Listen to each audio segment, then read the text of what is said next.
سید نور زمان نقشبندی شاذلی کے لیٹسٹ بیان سننے کے لیے سید نور زمان نقشبندی شاذلی چینل کو سبسکرائب کریں۔ ایک بات میں تمہیں بتا دوں، وَنُنَزِّلُ مِنَ الْقُرْآنِ مَا هُوَ شِفَاءٌ وَرَحْمَةٌ لِّلْمُؤْمِنِينَ۔ اچھا جی، اب اس کے نیچے جب تفاسیر آتی ہے تو ہمارے بڑے بڑے مفسرین نے کیا کہا ہے کہ یہ روحانی امراض کے لیے۔ کون سے روحانی امراض؟ اب یہ روحانی امراض سے مراد ہمارے لوگ کبر، کینہ اور بغض لیتے ہیں۔ میں مفسروں کو بھی بچا رہا ہوں، اور ادھر والے تو ایسے ہی پھنس جائیں گے۔ تو اس سے سوال یہ کہ یہ آیت تو اللہ نے نبی پہ نازل کی ہے، اور حضور بھی اپنے اوپر دم کرتے تھے، تو اگر اس سے روحانی بیماریاں مراد ہیں تمہاری والی، تو یہ بیماریاں تم کدھر لے کے جا رہے ہو؟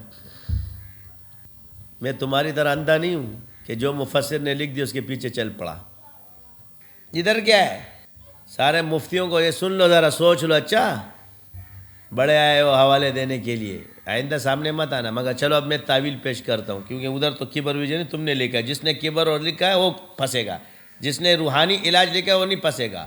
روحانی علاج سے مراد کیا ہے؟ اب یہ دیکھو قرآن کو اللہ نے کیا فرمایا، مفسر نے اس کو کیا کہا؟ روحانی علاج ہے۔ یہ قرآن سے کیا علاج ہوتا ہے؟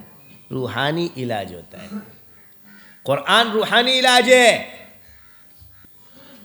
جس کی روح بیدار ہو جائے وہی روحانی علاج کر سکتے ہیں، جس کی روح نہ ہو کیا علاج کرے گا؟ اب یہ قرآن روحانی علاج، اس کا پتہ سمجھ اب آتا ہے۔ اس کے ساتھ موکلات ہوتے ہیں، فرشتے ہیں۔ سورہ جن کے اندر اللہ تعالیٰ نے فرما دیا یہ جس کے ساتھ منسلک ہو جاتے ہیں وہی علاج شروع کر دیتا ہے۔ اس کو کہتے ہیں روحانی علاج۔ ہر پوشیدہ مخلوق ہے اس کے ساتھ کیا ہے، اس کا حرف سے بھی علاج ہو رہا ہے، اور اس کے ساتھ جو مخلوقات اللہ نے رکھی ہے وہ سے بھی علاج ہو رہا ہے۔ کہتے ہیں موکل کہاں سے آ گئے؟ کم سے کم قرآن تو پڑھ لو۔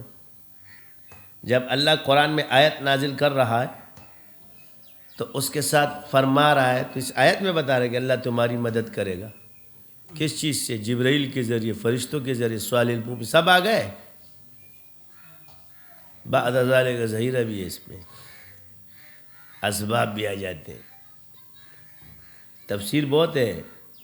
تو عرض یہ ہے کہ ان چیزوں میں جو اس طرح کا، اس سے جسمانی امراض کا علاج کیا روحانی طریقے سے بھی ہوتا ہے۔ تو نبی پہ جسم کا مرض آیا ہے، نبی پہ جادو ہوا ہے، تو اس سے مراد جادو کا علاج روحانی طریقے سے۔ سمجھ آگے کہ نہیں آیا؟ قرآن کون لے کر آیا؟ جبرائیل۔ جبرائیل کو کیا کہا اللہ نے قرآن میں؟